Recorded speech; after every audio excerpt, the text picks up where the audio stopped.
basic proportions of drawing the human face. So some proportions to keep in mind that I'm going to go over in this video are that the eyes are halfway between the top of the head and the chin, that halfway between the eyes and the chin is the tip of the nose, halfway between the tip of the nose and the chin is the middle of the mouth. Ears start about at the eyebrows and end at the nose. Neck is almost as wide as the face, and the shoulders are about a head width on either side. So those are some basic proportions. In your sketchbook, you're going to be fitting 3 drawings, one from, not memory, basics. I'm going to have you call it basics, where we go over the basics of proportion. One, drawing yourself from life, either a live feed or a mirror, and one drawing someone, either yourself or someone else, from a photo. So if you run out of room on your page, that's fine. There's always printer paper. So let's work on basics. So you are going to be drawing the face. You're going to be following along with me, and you're going to be drawing under the word basics. So I'm going to switch to a full-size piece of paper so you can see what I'm doing better. So under the word basics, first thing we need is an egg shape. Human head is an egg shape. So a way that a lot of people do this, it's a little easier, is to start with a circle. Now notice how my whole arm is moving, and I draw a circle. Then once you have something that's pretty circular, then you draw a curve.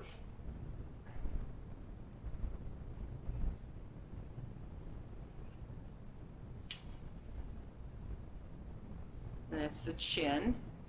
And then we don't need this part of it anymore. But that gets you into the realm of getting this egg shape, where it's wider and curved at the top, and it gets a little narrower. It doesn't come to a point, but it's definitely narrower at the bottom. So go ahead and draw an egg shape, and that will get us started. Then the next thing we're going to draw is a neck.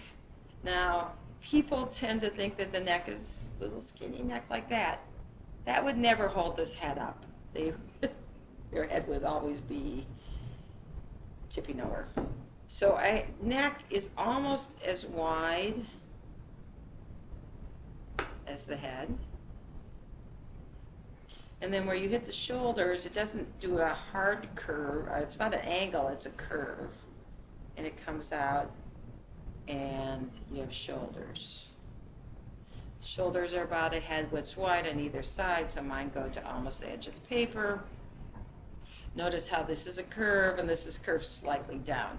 Now when you're looking at either, someone in real life or a photo, there are all sorts of subtle differences that make us all look unique, but this will at least get you started with how to draw a person.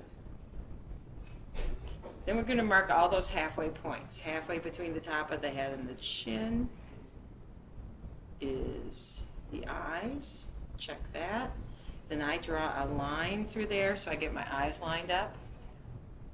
Halfway between the eyes and the chin is the nose.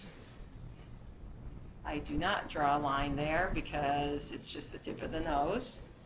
And halfway between the nose and the chin is the middle of the mouth. And I just leave that like that. So those are the same proportions for all of us. Then eyes. Sometimes it helps people to know the center of this. I don't always do this, but if you establish there's a center of the face, that's where the nose is going to go. Then if you look at this, halfway, you could draw a little bit of a mark, halfway, and that'll help you get the eyes centered. An eye is roughly a football or almond shape.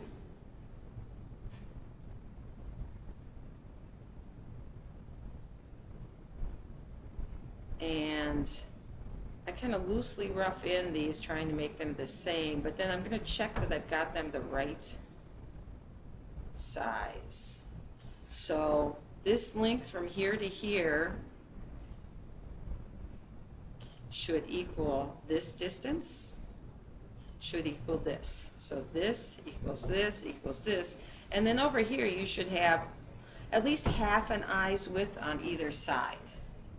So you can always adjust them.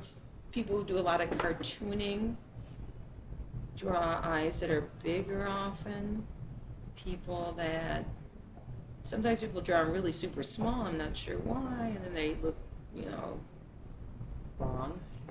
So you just want to check, do you have at least one eye's width in between and at least half an eye on the side? Then we don't need this line anymore. Now, detailing on the eye. You can draw an iris, the colored part of your eye. Now, it's usually cut off by either the upper or lower eyelid, so the whole circle doesn't show. The only time the whole circle shows is when we're really surprised and we have our eyes open super wide, but otherwise, either the top or the bottom of the iris is cut off. It's like one eye is slightly bigger than the other.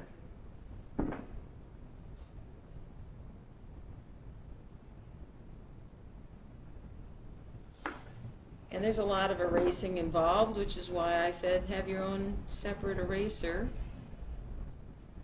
It appeared that one eye was slightly bigger than the other. Then the pupil is just another ring within that.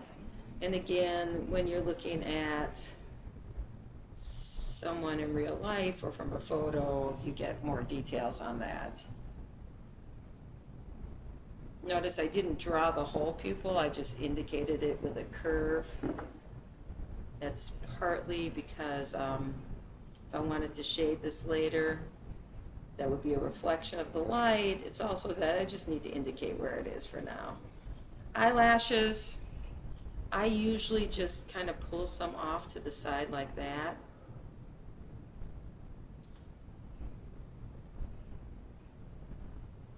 I don't do a lot, and I can always add more later. Add a little bit of that. Then you have the curve of your eyelid.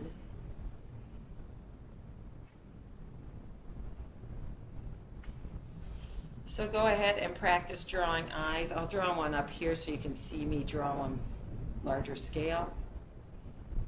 So kind of that almond shape.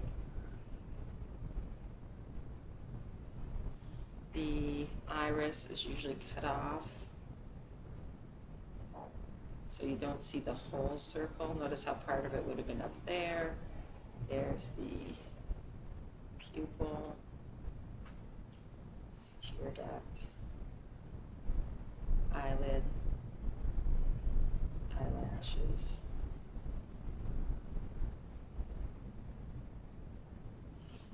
Okay, then eyebrows. They start, so if you do a line there and there, and then if you do an angled line here and here,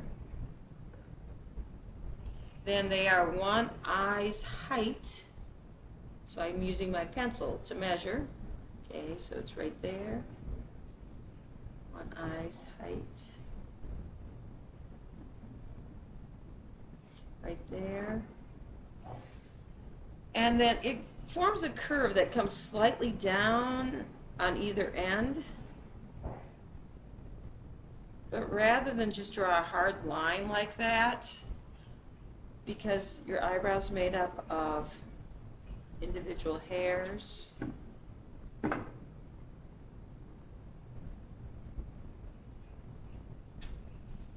do that, the direction the hairs grow.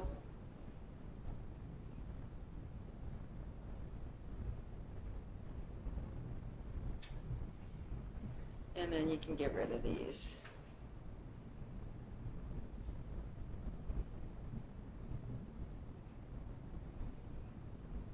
And one thing I guess I'll point out, eyelashes.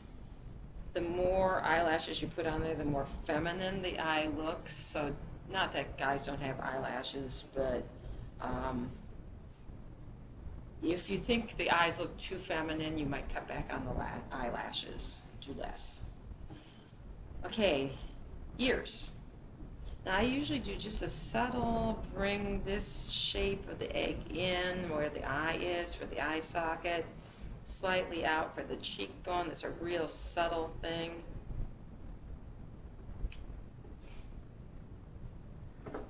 And then the ears start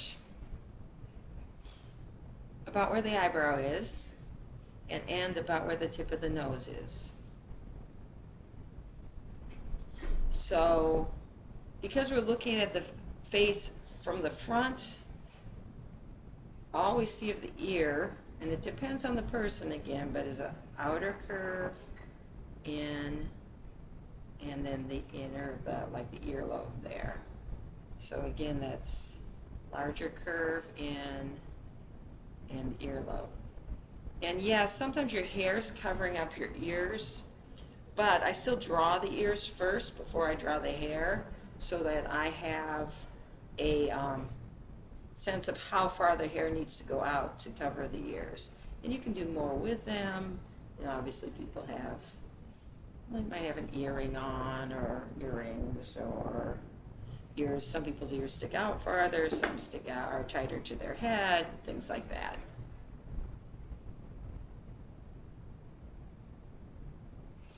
Now we're going to try drawing a nose. It's right here. This curve is the tip of the nose.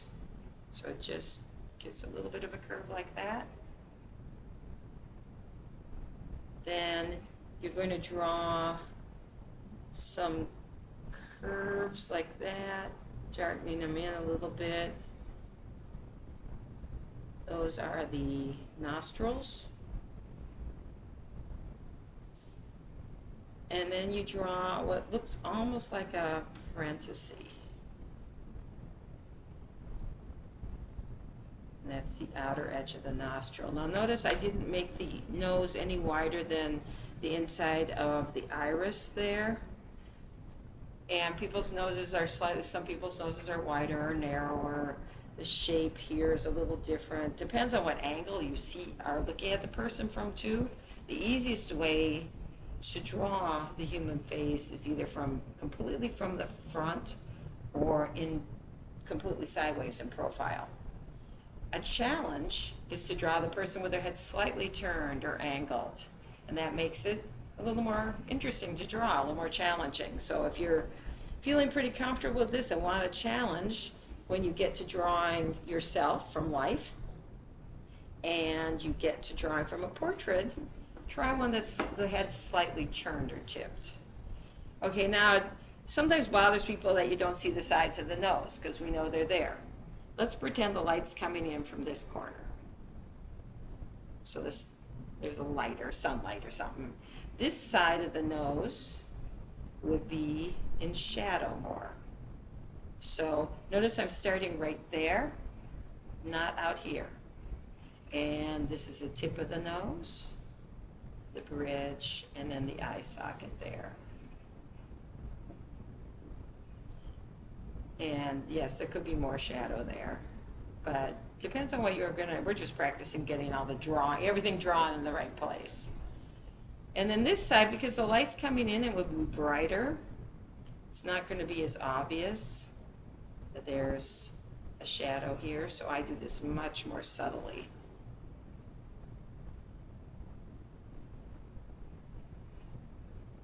So you can go ahead and try that. And let's all try it with the light coming in from the upper, either left or right corner. And then whatever side the light's coming in, this side will be more pronounced. I don't do anything with trying to connect this up to there. That, of course, could be done with shadow later. Okay, the mouth.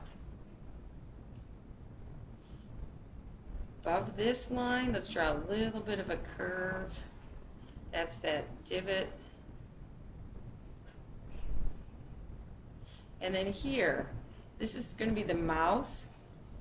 It starts, now it's not going to be much wider, a little wider than the nose.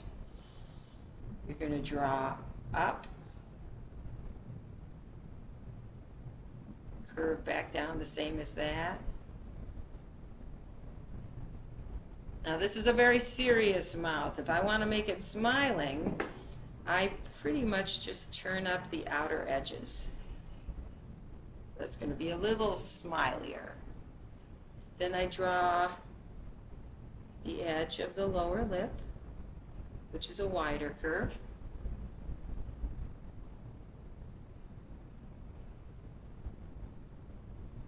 And then lip color, like any color, and then you could either be coloring with colors like colored pencils, you can be doing grayscale with pencil or charcoal or pastels.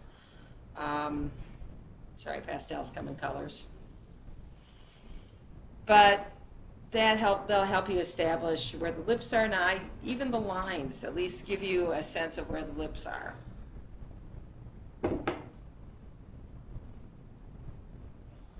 Okay, to make sure that you have enough space for a chin here, I sometimes will draw a circle here. Oh, there's a chin bone. And then I just make sure that there's room. So I felt like I needed just a little bit more room and a little bit more of a curve at the bottom. And I could put a little bit of a shadow there. A little bit more shadow over here.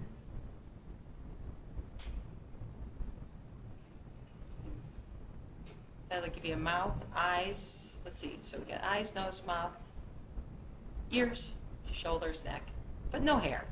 So let's deal with hair. Now, basically hair starts by the ears. This is your hairline, where your hair starts growing on your forehead.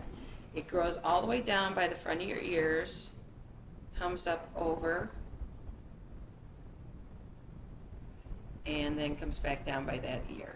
So sometimes it helps people to draw just almost like a little headband line there. Now you can draw all sorts of different kinds of hair. I mean, here's hair, this one I showed you, where it's kind of side parted and comes down over in front of the ears. Here's a similar one, but short hair. Here's another one with bangs, and I think I'll go for curly hair here because I didn't draw one that has curly hair. So curly hair, do short curly hair. You know, has, rather than drawing straight lines, you're drawing curved lines. So let's say this person has very short, tight, curled hair. And that might be how it would look across the forehead. And then the other part of it is how it looks over the top of the head. So I erased this because hair puts some fullness to the head. Maybe you've seen people who are completely bald or have shaved heads, then that would have been that. But then hair adds thickness. So let's say this hair goes up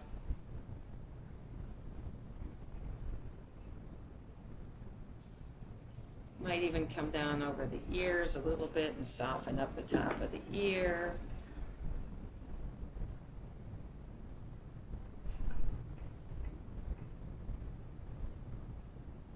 So this would be very short hair that has a tight curl that keeps it tight to the head.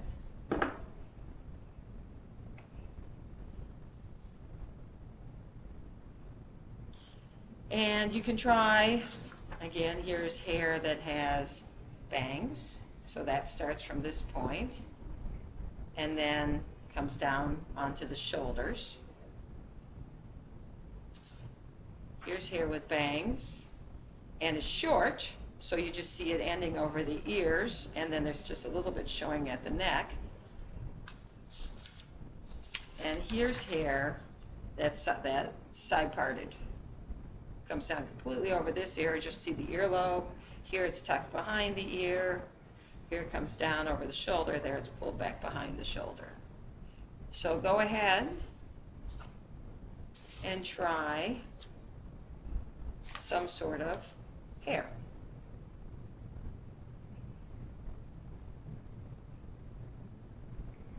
And this hair, depending, I might see a little bit of it behind.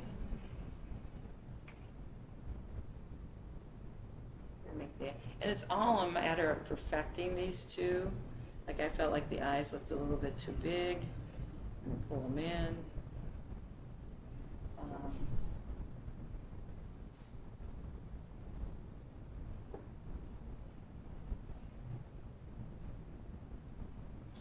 Okay, and then finishing details. You can come in here and, things like shirt, neck, or collar of some sort.